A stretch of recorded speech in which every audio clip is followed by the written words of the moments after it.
Pues vamos a seguir ahora con el estudio de la palabra y en este caso el texto está centrado en Salmos 91, versículos 11 y 12. Y vamos a seguir tratando el tema de los ángeles. Hoy responderemos a preguntas como ¿qué son los ángeles y cuándo fueron creados? El texto dice así: Pues Él ordenará a sus ángeles que te protejan por donde vayas, te sostendrán con sus manos, para que ni siquiera te lastimes el pie con una piedra. Muy buenas tardes, una alegría volvernos a ver en medio de la semana. Y dentro de la estructura de enseñanza que tenemos los jueves, hemos comenzado con una serie de introducción a la teología, con el propósito de abordar varios temas doctrinales que tienen que ver con nuestra vida futura y sus implicaciones para nuestra vida aquí, en el presente. En la sesión anterior comenzamos con el tema de los ángeles y nos planteamos una primera pregunta: ¿qué son los ángeles? Viendo 7 aspectos sobre los mismos. El primero fue que vimos que son seres espirituales creados, que reciben otros nombres aparte de ángeles, que hay otros tipos específicos de seres celestiales que se mencionan en la Biblia. Vimos que los ángeles tienen rango, que tienen nombre. Conocemos, por ejemplo, a Miguel y a Gabriel, que solo pueden estar en un lugar a la vez. Y en séptimo lugar, vimos que son incontables. Ahora, en la sesión de esta tarde, vamos a ver 4 puntos más que nos van a ayudar a seguir respondiendo la pregunta: ¿qué son los ángeles? Pues continuamos el punto 8. Tenemos los seres humanos ángeles de la guarda. Y como acabamos de leer, la Biblia claramente nos dice que Dios envía ángeles para nuestra protección, pues Él ordenará a sus ángeles que te protejan por donde vayas. Te sostendrán con sus manos para que ni siquiera te lastimes el pie con una piedra. Salmo 91. Pero algunos han ido más allá de esta idea de protección general y se preguntan si Dios designa un ángel de la guarda específico para cada individuo del mundo o por lo menos para cada creyente.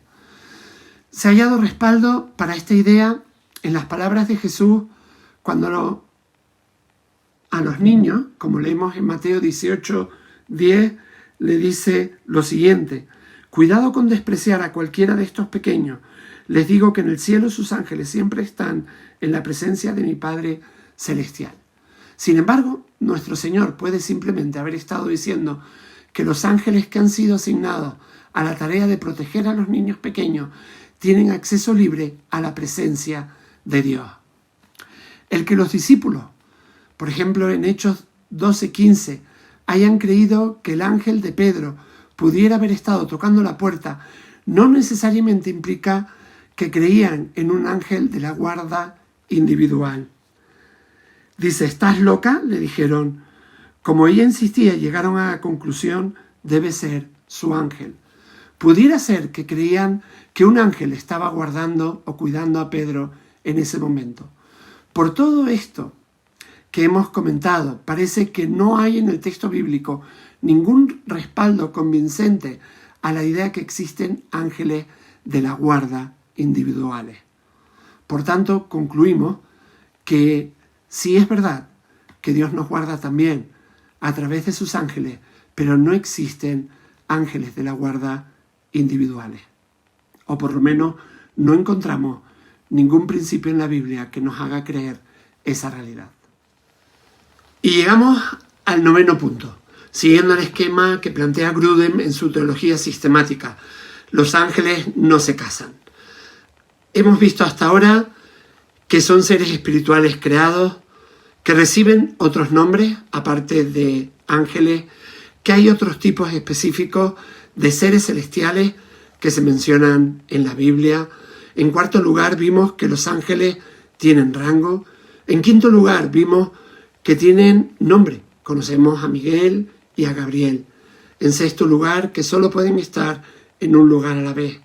Vimos que son incontables. Y acabamos de ver que los ángeles sí nos protegen, pero no significa que cada uno tenga su propio ángel de la guarda. Pues seguimos con el punto 9. Los ángeles no se casan. Y Jesús enseñó que en la resurrección, los seres humanos no se casarán ni se entregarán en matrimonio. En este sentido serán como los ángeles del cielo. Mateo 22:30. Y esto sugeriría que los ángeles no tienen el tipo de relaciones familiares que existen entre los seres humanos. Por lo demás, la Biblia no dice más sobre este punto, así que es sabio no especular a este respecto. El punto 10 trata el tema sobre el poder de los ángeles. Evidentemente, los ángeles tienen mucho poder. Se les llama, por ejemplo, en el Salmo 103:20, los poderosos que llevan a cabo sus planes. Alaben al Señor, ustedes los ángeles, ustedes los poderosos que llevan a cabo sus planes, que están atentos cada uno de sus mandatos. En Efesios 1:21 se les identifica con poderes. Ahora Cristo está muy por encima de todo, sean gobernantes o autoridades, o poderes o dominios, o cualquier otra cosa, no solo en este mundo, sino también en el mundo que vendrá. Con dominios y autoridades también, en Colosenses 1:16, porque por medio de él Dios creó todo lo que existe en los lugares celestiales y en la tierra. Hizo las cosas que podemos ver y las que no podemos ver, tales como tronos, reinos, gobernantes y autoridades del mundo invisible. Todo fue creado por medio de él y para él. Los ángeles, al parecer, superan la fuerza y en poder a los seres humanos rebeldes, como leemos en 2 de Pedro 2:11. Aún los ángeles, que son mucho más grandes en poder y fuerza, no se atreven a presentar de parte del Señor cargos de blasfemia en contra de esos seres sobrenaturales. Y por lo menos por el tiempo de su existencia terrenal, los seres humanos son hechos un poco menor que los ángeles, como leemos en Hebreos 2:7.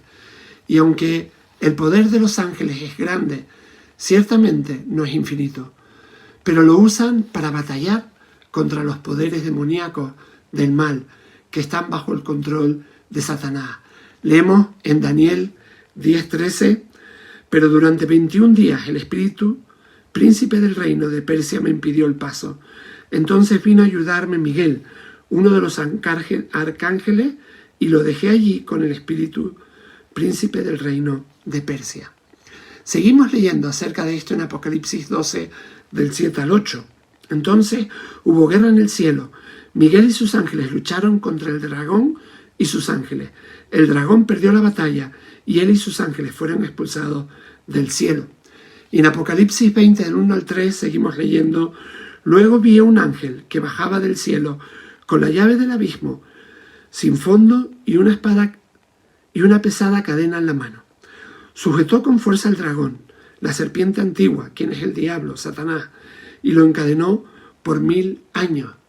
El ángel lo lanzó al abismo sin fondo y lo encerró con llave para que Satanás no pudiera engañar más a las naciones hasta que se cumplieran los 1000 años. Pasado ese tiempo, debe ser soltado por un poco de tiempo. Con todo esto y con todo el poder que tienen los ángeles, sabemos que no es infinito, que están bajo el poder de Dios y que cuando el Señor vuelva seremos elevados a una posición más alta que la de los ángeles, como leemos en 1 Corintios 6:3. ¿No se dan cuenta de que juzgaremos a los ángeles? Así que deberían de ser capaces de resolver los conflictos comunes y corrientes que ocurren en esta vida. Por tanto, podemos concluir con esta realidad. Los ángeles tienen poder, un poder enorme, con el propósito de luchar contra el diablo y sus huestes. Sabemos que hemos sido creados un poquito menor que los ángeles, pero cuando estemos en la presencia del Señor, somos llamados a juzgar a los ángeles. Y llegamos al último punto que nos está ayudando a responder la pregunta: ¿qué son los ángeles? Al punto 11. ¿Quién es el ángel del Señor? Varios pasajes de la Biblia, especialmente en el Antiguo Testamento, hablan del ángel del Señor de una manera que sugiere que era Dios mismo cuando tomó forma humana para aparecer brevemente a varias personas en el Antiguo Testamento. Algunos pasajes se refieren al ángel del Señor, no a un ángel del Señor. Se refieren de esta manera como si fuera el Señor mismo. Por ejemplo, en Génesis 16, 7 al 14, encontramos el encuentro que tuvo el ángel del Señor con Agar. El ángel del Señor encontró a Agar en el desierto junto a un manantial de agua en el camino que lleva a Sur. El ángel le dijo: Agar, sierva de Sarai, ¿de dónde vienes y hacia dónde vas? Estoy huyendo de mi señora, Sarai, contestó ella. El ángel del Señor le dijo: regresa a tu señora y sométete a su autoridad. Después añadió: yo te daré más descendientes de los que puedas contar. El ángel también dijo: ahora estás embarazada y darás a luz un hijo. Lo llamarás Ismael, que significa Dios oye, porque el Señor ha oído tu clamor de angustia. Este hijo tuyo será un hombre indomable, tan indomable como un burro salvaje. Levantará su puño contra todos, y todos estarán en su contra. Así es, vivirá en franca oposición con todos sus familiares. A partir de entonces, Agar utilizó otro nombre para referirse al Señor, quien le había hablado. Ella dijo: tú eres el Dios que me ve. También dijo: ¿de verdad he visto aquel que me ve? Así que ese pozo fue llamado Beer Lahai Roi, que significa pozo del viviente que me ve. Aún se encuentra entre Cades y Bered. De modo similar, cuando Abraham está a punto de sacrificar a su hijo Isaac en Génesis 22, 9 al 12, leemos lo siguiente también. Cuando llegaron al lugar indicado por Dios, Abraham construyó un altar y colocó la leña encima. Luego ató a su hijo Isaac y lo puso sobre el altar, encima de la leña. Y Abraham tomó el cuchillo para matar a su hijo en sacrificio. En ese momento el ángel del Señor lo llamó desde el cielo: Abraham, Abraham. Sí, respondió Abraham, aquí estoy. No pongas tu mano sobre el muchacho, dijo el ángel. No le hagas ningún daño, porque ahora sé que de verdad temes a Dios. No me has negado ni siquiera a tu hijo, tu único hijo. O por ejemplo, cuando en Génesis 31 el ángel de Dios se le apareció a Jacob en un sueño diciéndole: y en mi sueño el ángel de Dios me dijo: Jacob, y yo respondí: sí, aquí estoy. El ángel dijo: levanta la vista y verás que solamente los machos rayados, manchados y moteados se aparean con las hembras de tu rebaño, pues he visto el modo en que Labán te ha tratado. Yo soy el Dios que se te apareció en Betel, el lugar donde ungiste la columna de piedra y me hiciste voto. Ahora prepárate, sal de este país y regresa a la tierra donde naciste. Más tarde, cuando el ángel del Señor se le aparece a Moisés en una llama de fuego en medio de una zarza, le dijo en Éxodo 3, 2 al 6. Allí el ángel del Señor se le apareció en un fuego ardiente en medio de una zarza. Moisés se quedó mirando lleno de asombro, porque aunque la zarza estaba envuelta en llamas, no se consumía. Esto es increíble, se dijo a sí mismo. ¿Por qué esa zarza no se consume? Tengo que ir a verla de cerca. Cuando el Señor vio que Moisés se acercaba para observar mejor, Dios lo llamó desde el medio de la zarza. Moisés, Moisés. Aquí estoy, respondió él. No te acerques más, le advirtió el Señor. Quítate las sandalias, porque estás pisando tierra santa. Yo soy el Dios de tu padre, el Dios de Abraham, el Dios de Isaac y el Dios de Jacob.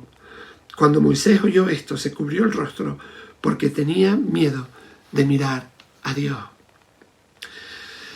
Y estas, pues, son claras pretensiones del ángel del Señor o el ángel de Dios presentándose como Dios mismo.